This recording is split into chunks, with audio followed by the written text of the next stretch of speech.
Hai teman-teman semua, terima kasih sudah bergabung bersama kami. Selamat datang di video presentasi kami. Dalam video kami ini, kami akan mempresentasikan tentang sistem rem dalam elemen mesin. Sebelum memulai presentasi, izinkanlah saya untuk memperkenalkan nama. Nama saya Salvianus Fibrian Lowe, biasa disapa Brian. Saya Agusto Guarinus Lekalaklo, biasa disapa Agusto. Saya Randy Edwardus Abi, biasanya dipanggil Randy. Saya Aljara Bisma Rakamapo, biasa dipanggil Bisma. Saya Alradus Arparin, biasa dipanggil Hendra.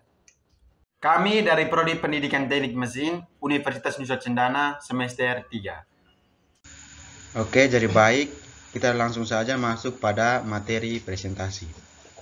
Yang pertama, rem dalam elemen mesin.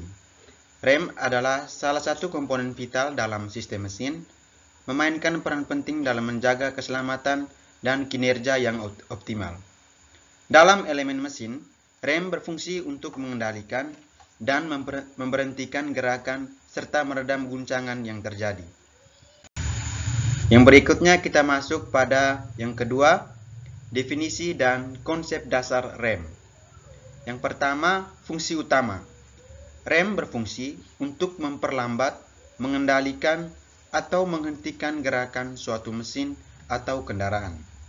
Yang kedua, prinsip kerja.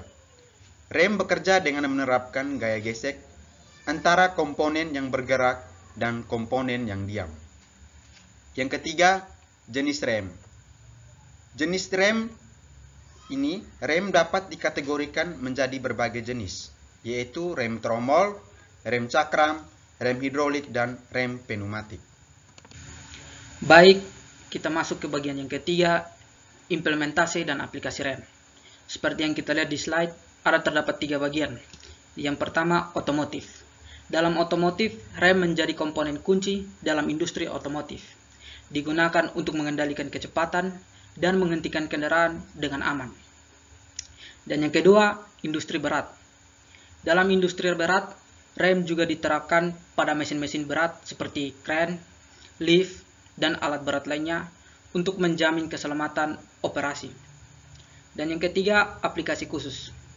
Dalam aplikasi khusus, rem digunakan pada berbagai aplikasi khusus seperti pesawat terbang, kereta api, dan elevator untuk mengendalikan gerakan dengan tepat. Kita pindah ke slide berikutnya. Dalam slide keempat, dasar perhitungan dalam sistem rem.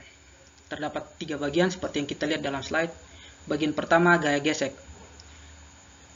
Menghitung gaya gesek antara komponen rem untuk mendapatkan daya pengereman yang dibutuhkan.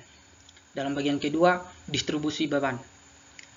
Menganalisis distribusi beban pada sistem rem untuk memastikan kestabilan dan keseimbangan pengereman. Dan yang ketiga, analisis thermal.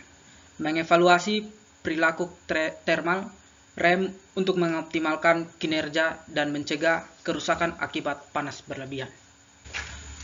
Oke, baik. Kita masuk ke slide kelima, perencanaan produksi komponen rem. Yang pertama, manufaktur. Proses manufaktur komponen rem harus direncanakan dengan cermat untuk menjamin kualitas dan konsisten. Kedua, kontrol kualitas. Pengujian dan inspeksi berkala diperlukan untuk memastikan komponen rem memenuhi spesifikasi. Ketiga, rantai pasokan. Manajemen rantai pasokan yang efisien sangat penting untuk menjamin ketersediaan komponen rem. Dan yang keempat, perawatan. Perawatan berkala komponen rem sangat penting untuk menjaga keadalan sistem. Baik, saya akan menjelaskan mengenai finishing komponen rem, yaitu ada 4. Yang pertama, permesinan. Proses permesinan yang presisi diperlukan untuk mencapai kualitas permukaan dan toleransi yang dibutuhkan. Yang kedua yaitu pelapisan. Pelapisan komponen rem seperti kromenium dapat meningkatkan ketahanan terhadap korosi dan keausan.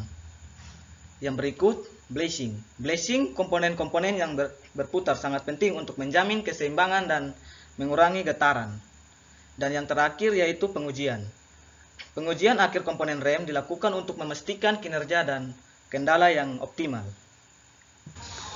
Oke, yang berikut kita masuk pada simulasi kekuatan dan kelayakan.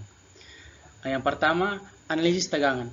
Menggunakan simulasi untuk memprediksi distribusi tegangan pada komponen rem saat dioperasikan. Yang kedua, analisis thermal.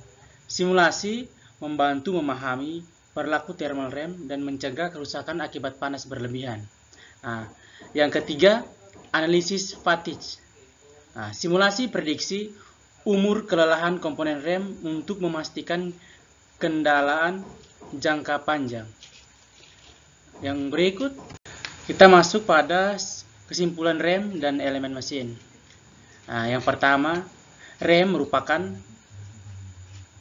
peran vital pada kendaraan dalam elemen mesin, yaitu memainkan peran kunci dalam keselamatan dan kinerja.